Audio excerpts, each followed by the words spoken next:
mistake. In true British style, this weather cannot decide what it's doing.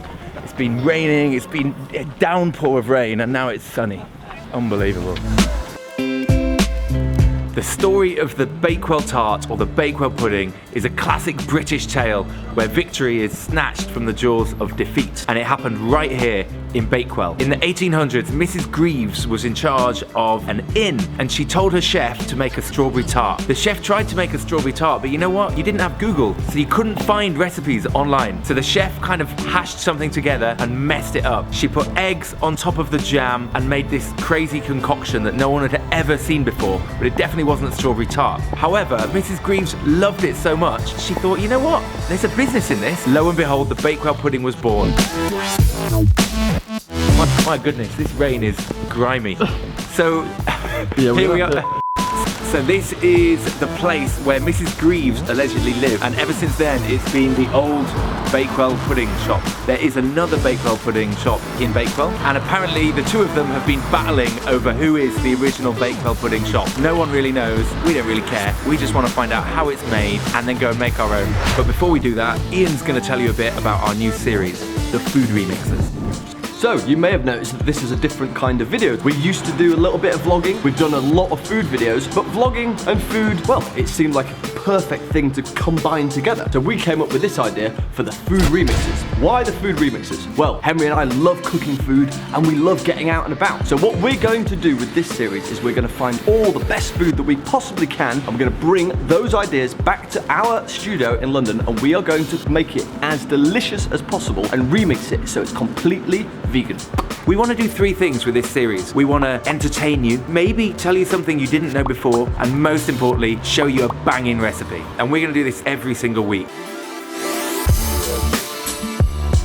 Oh, here it is. Yeah, man, the old original Bakewell pudding shop.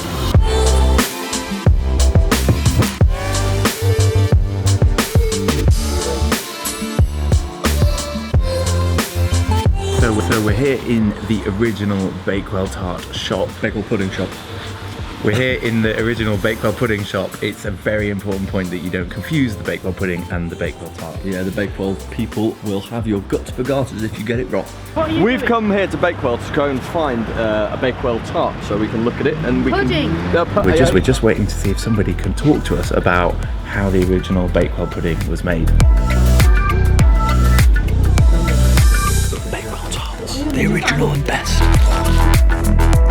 Okay, so they weren't very helpful in that shop, which is understandable. I don't think any of them wanted to be on camera. Weirdly, none of them seemed to be that bothered about the Bakewell pudding either. No, the last lady that we spoke to, we asked, which is your favourite? She's like, I don't like them.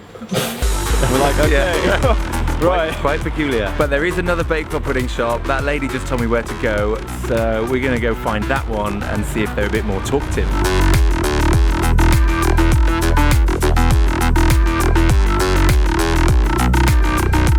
So we're with Nigel in the Vine Cafe in Bakewell, and we've just found out the Bakewell Tart was invented, or at least it was brought to the UK by Mr. Kipling, who pretty much made a more popular version, or more popularised the recipe, shall we say, of the original Bakewell pudding. The Bakewell pudding is more puff pastry based. Yeah.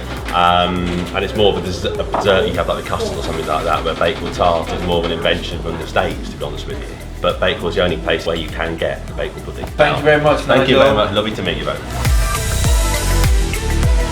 This is the third Bakewell Tart stroke pudding shop that we've been to, and this one claims to be the first and only original Bakewell pudding. Now, a couple of people have told us about this place, and we should go and find out if indeed they are the original and best. Oh yeah. So what is the difference between a Bakewell pudding and a Bakewell Tart? You can only buy the Bakewell pudding in Bakewell. What, you can't buy it anywhere else? No, puff pastry on the bottom of the pudding. Yeah. Short crust pastry on the tart. Layer of jam the same, and then the only difference of the topping on the pudding is no flour in it. So it's butter, sugar, egg yolks and ground almonds. Is this the original Bakewell pudding factory? Is that right? We have got the original recipe. Wow, what, like actually written out somewhere? Like the Magna Carta? Yeah.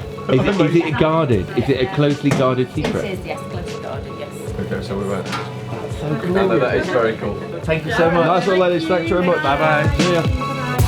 Bye. Unfortunately, despite hunting, we haven't found a vegan Bakewell tart. Some people said it couldn't be done. Oh no, you can make it without milk, but not without eggs. The mixture is egg and almond. Right. That's what's in it. That's the main. So no hope of doing it otherwise. No. Okay. Sorry. Ian's gonna try. Yeah, we're gonna try our best. Resounding no is the answer, unfortunately. But you know what?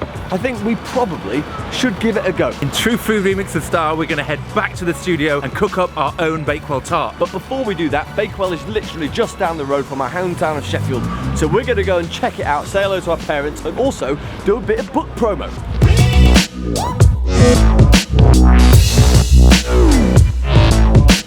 That is pretty crazy, seeing like our faces just plastered on top of the front door. But I suppose like we're from Sheffield, this is Sheffield, so they're excited about this. I know I speak for both Ian and myself when I say we're really hyped to go meet all these people.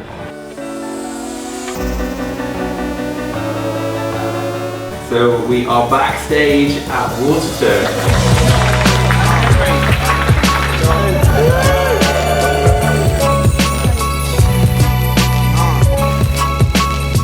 Book signing done, and the most important thing was that our mums and dads came down. Say hello guys, give us a wave. Hello. Next stop, welcome to Leeds. We've just been on BBC Look North, and now we're feeling elated. It's time to go back to London and make some Bakewell tarts or Bakewell pudding. We've just got back from Bakewell, we're back in the BOSH studio, and we're going to start baking our Bakewell tart. First things first, we're going to make our compote, which comprises of raspberries, cherries, vanilla seeds, lemon juice, and caster sugar. Patience is the key here. This is going to take about 15 to 20 minutes. While Ian is making this compote, I'm going to get on with the short crust pastry. So our base has blanched almonds in it. Blitz them to a fine powder. So now the almonds are blitzed, it's time to add the rest of your dry ingredients. Plain flour, golden caster sugar, golden demerara sugar, pinch of sea salt, and now give it a quick pulse to make sure that everything's blended together. Add some olive oil, some almond milk, but you could use any plant-based milk, and some almond extract. Now this base is looking good, it's a little bit moist, but it's also broken up, and we're going to pack that really neatly into the bottom of our pastry base. Push the pastry really tightly into the bottom of the tin and manipulate it all the way up the sides. We want to get a really smooth line all around the outside. And now it's time for a little bit of blind baking. We've got baking paper, which will cover over the top of the pastry, and we've also got baking beads, which are available at any good cookware store. Pop that in for 15 minutes. Now this has been baking, we're just going to remove this paper and pop that back in the oven for another 15 minutes. It's time to get on with our frangipan. Pop our warm coconut oil in the stand mixer. Fire it up and start the process. To the coconut oil, you're going to add your sugar, almonds, cornstarch, salt, almond milk, almond extract, and finally, vanilla extract. Look at that, that looks perfect. Now it's about time to build our Bakewell tart. Put our compote in the middle. That compote just looks unbelievable. Oh, it's gorgeous, isn't it? Now we're going to spread it all really nicely to the edges with a spoon. The frangipan has to be poured in, and it's very important to pour the frangipan really evenly all over the top. Now it's time to bang this in the oven for 40 to 50 minutes at 180. Honestly, it smells unbelievable.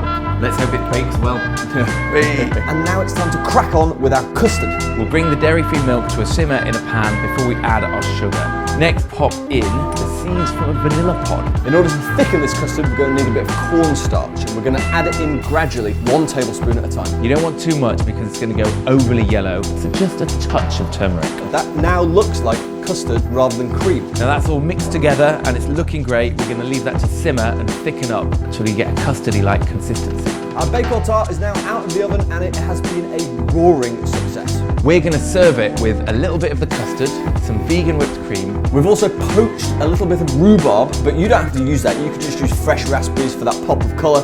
We've also got some blanched flaked almonds. So there you have it, our wonderful Bakewell tart. Sweet, tangy fruit, wonderfully crunchy almond base, and a fantastic frangipan. It's absolutely delicious. The people of Bakewell said we couldn't do it, but we made a vegan Bakewell tart and it's banging. BOSH!